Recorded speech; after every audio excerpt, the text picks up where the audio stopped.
today with Dean Summers, who is the International Transport Federation National Coordinator.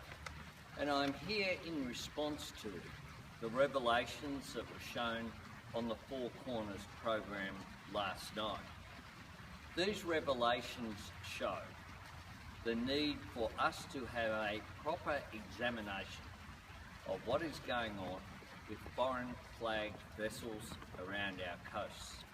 In the past, there has been, of course, the famous Ships of Shame report, which was conducted and led to Peter Morris taking action when it comes to revitalising Australian shipping. The last government, of which I was the Minister, also took action to revitalise Australian shipping, but the current government seems determined to stop the Australian flag's existence on ships around our coast and in international waters. They say that it doesn't matter whether there's an Australian flag vessel or a foreign flag vessel around our coasts, that there's no difference in terms of Australia's economic, environmental and national security interests.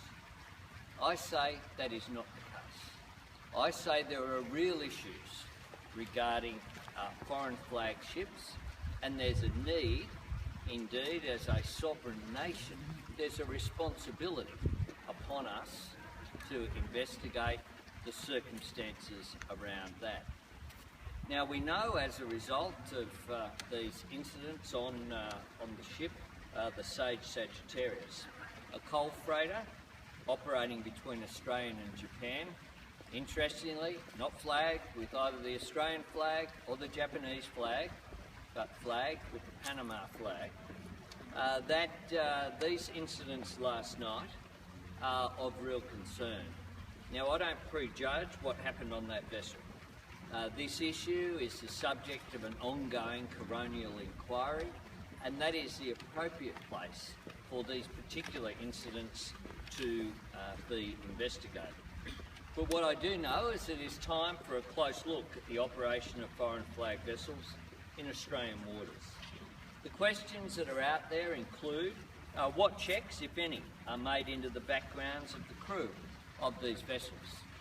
If you're someone working in the Australian maritime sector, either on sea or on land, you have to have a maritime security identity card. You have to have a whole range of checks done on your character. What checks, what scrutiny is there of people who are working on foreign vessels who operate in our ports and around our coasts is reasonable that be examined. Have there been any other incidents, such as what is alleged to have happened with the Sage Sagittarius in Australian waters? And do Australian authorities have adequate powers to investigate such events? Now, the government has said that it will be introducing a range of reforms. They flagged that at a lunch hosted by the foreign shipping industry just a couple of weeks ago. I, of course, like other Australians, haven't had an opportunity to scrutinise that legislation. But what we do know is that in the budget papers number 2, they have stated that one of the objectives of coastal shipping is to bring standards on Australian-based ships in line with international standards. Now, that is of real concern as a written objective, because we know when it comes to international labour standards in ships, particularly those flagged with flags of convenience, is that there are real issues around the wages and conditions, around occupational health and safety, around security issues relating to these ships. And that is why, before there's a consideration of any legislation that says we don't need an Australian shipping industry, that's essentially the government's position, or if there is one, we want a ship that operates between Sydney and Melbourne to be able to pay third world wages, to have third world standards, and to have third world occupational health and safety conditions. is there should be a proper examination. Now, this comes down to a pretty simple principle that'll be debated out before the Parliament. The principle is this: if I want to have, instead of taking a Sydney-based truck from Sydney to Melbourne, if I want to move freight and compete with a Filipino-based truck with Filipino standards rather than Australian standards in terms of safety on that truck, employ a Filipino truck driver, pay them Filipino wages, have Filipino occupational health and safety conditions in order to take my goods from Sydney to Melbourne, people would say that is absurd. That is not the Australian way. You need to have Australian wages and conditions when you're performing an Australian domestic freight task. What the government wants, though, is no different. Whether it's the Hume Highway from Sydney to Melbourne should also apply to the Blue Highway between Sydney to Melbourne. But they want a Filipino ship flagged with a country of a flag of convenience, done with a Filipino wages, Filipino occupational health and safety conditions, to be able to take that route and take those goods from Sydney to Melbourne. Now, that is, in my view, just an absurd proposition. And similarly, in terms of the cabotage arrangements that are also to be considered, I understand, at a meeting tonight of the government, which would free up the northern part of Australia for foreign airlines to compete on domestic routes with Australian airlines, again, paying those foreign workers foreign wages and conditions and undercutting the Australian system, and therefore undermining the very effective Australian aviation system that we have. This is a government that is putting ideology before common sense. I might ask Dean Summers to make some comments as well. Thank you. The International Transport Workers Federation is calling on a Senate inquiry to expose the high cost of cheap shipping. We have seen through the Sage Sagittarius coronial inquest the extremes that can be persecuted onto vulnerable international seafarers trading Australian cargoes to international markets. The Sage Sagittarius shows a terrible example, an extreme example of what crews have to put up with in taking our cargoes to international markets. On the Sage Sagittarius, a fully owned Japanese ship, every bit of that ship is Japanese except its register. Japanese owners, NYK, choose to use Panama as a country to register that vessel because Panama prostitutes its flag ready for cheap gains so that they don't have to have any regulatory obligation back to the real owners, NYK. The manning goes out to the cheapest alternative. In this case, it was the Filipino Manning Company, NYK Philippines, set up by NYK under another dodgy deal so that they can separate themselves from the parent company. So Filipino crew trading Australian cargoes on a Japanese-owned vessel to Japanese profits on the back of a Panamanian flag of convenience. What does this mean to the crew? Well, to 3 crew, it was a death sentence. The first crewman, the chief cook, head of the catering department, was killed. Was killed because all of the evidence says he was about to contact me as head of the ITF in Australia and complain about the rough conditions the captain was treating the mess man with. 2 weeks later, after the chief cook disappeared over the side without any trace, 2 weeks after, in an Australian port coming through the headlands of Newcastle, the chief engineer was apparently coshed on the back of the head and falling 12 metres to his death on the engine room plates because he had information and he had told other people that he was frightened for his life. He was frightened for his family's life. And this is the sort of situation and environment that the FOC engenders. 2 weeks after that, the vessel sails to its destination port in Japan, where the head superintendent, a man in charge of a fleet of vessels, was mysteriously given the job of seeing the rollers, a squeaky roller on deck at 3 o'clock in the morning, and he was left inside those rollers for up to 3 hours, crushed to death. A grisly, horrible, gruesome death that, according to the ABC interviews on Four Corners last night, his parents were frightened to talk about for fear of repercussions. Such is the flag convenience.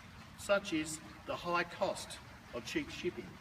And if Australia is prepared to open up our coasts to cheap shipping, then we should understand what that really means. It's not cutting red tape. It's not clearing a level playing field for efficient shipping in and out of Australian ports. It means opening our coasts, our ports, our cargoes up to the worst, cheapest, nastiest shipping. Cheap and nasty shipping isn't cheap, but it sure is nasty.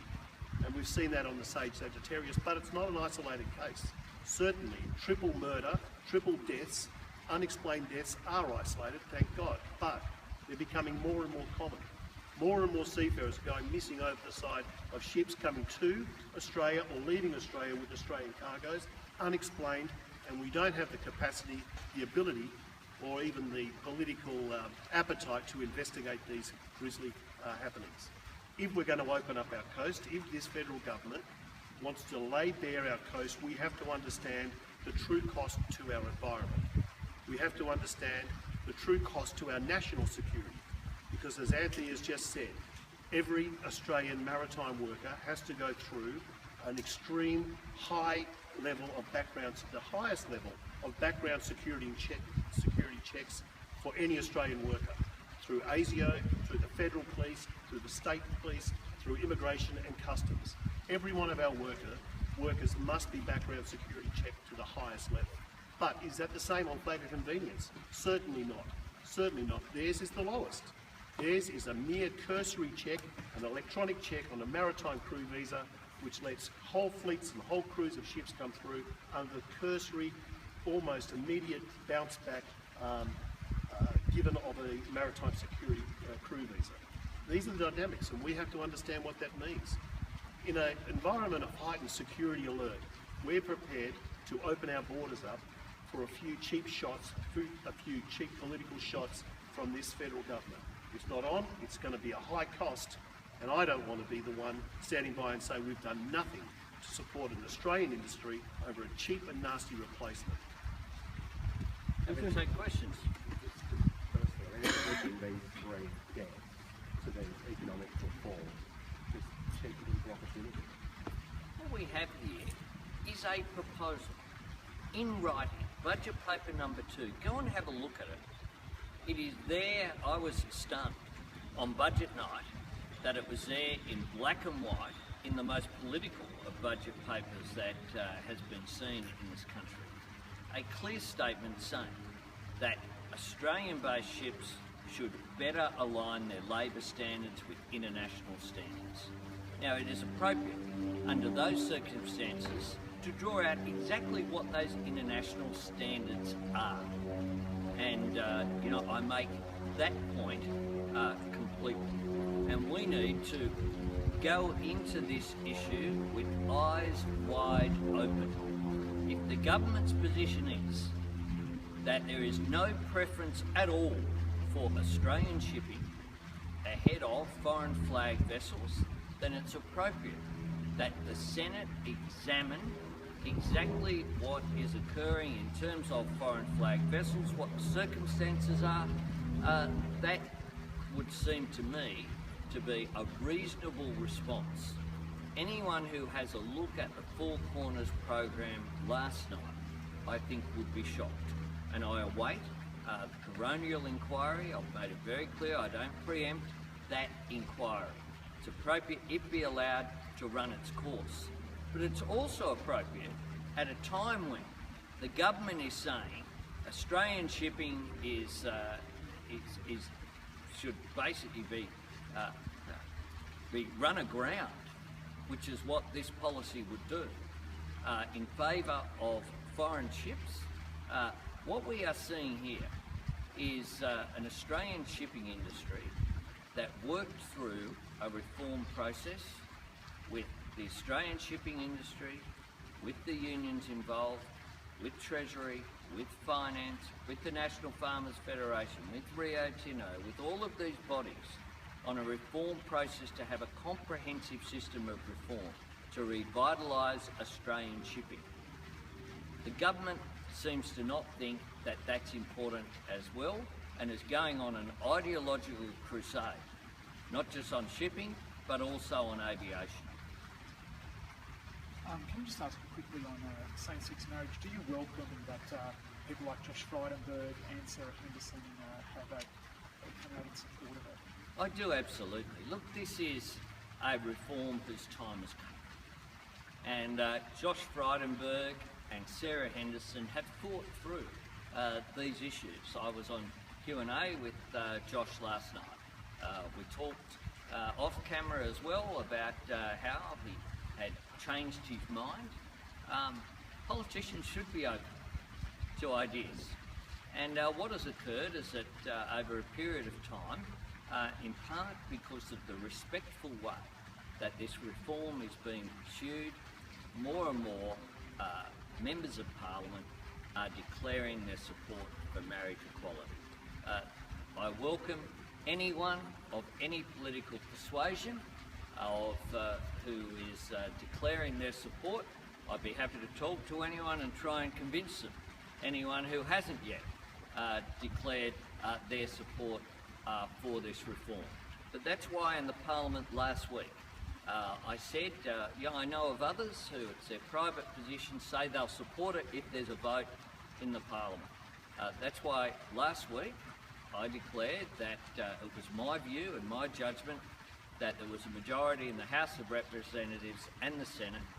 The time for marriage equality has come. Let's get it done. And just on today's news poll, it seems to suggest that the government's budget is resonating. There's the coalition's primary voters are Tony Albanese now the third Prime Minister over Bill Shorten. Is there some cause for concern in Labor's messaging?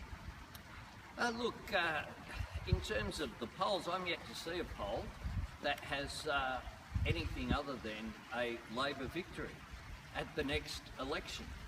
Let's be clear here, polls do come and go, but they've been pretty consistent. And consistently, what the polls show is that if there's an election this Saturday, then Labor would be elected and Bill Shorten would be elected Prime Minister. Now, there is, of course, not an election this Saturday. This is a 3-year term, of which we're halfway through. But what's very clear is that this is a government that halfway through its term is a shambles. The ongoing brawling within their cabinet with unprecedented leaks shows that they are a dysfunctional, disunited government, and it's no wonder that I think 39 was the figure of members of the Liberal Party who voted for an empty chair rather than Tony Abbott. He's from Thanks the very late much. shadow cabinet, if we can quickly. The Prime Minister apparently described his rebuke, his admonishment, his cabinet last night as a come to Jesus moment. Your thoughts on this? Well, I'll leave it to Tony Abbott to do his own rather strange analogies. From time to time, Tony Abbott, you sit there and you scratch your head and you sort of wonder how this guy ever got to the lodge with his 3-word slogans. When he's off the leash, anything can happen.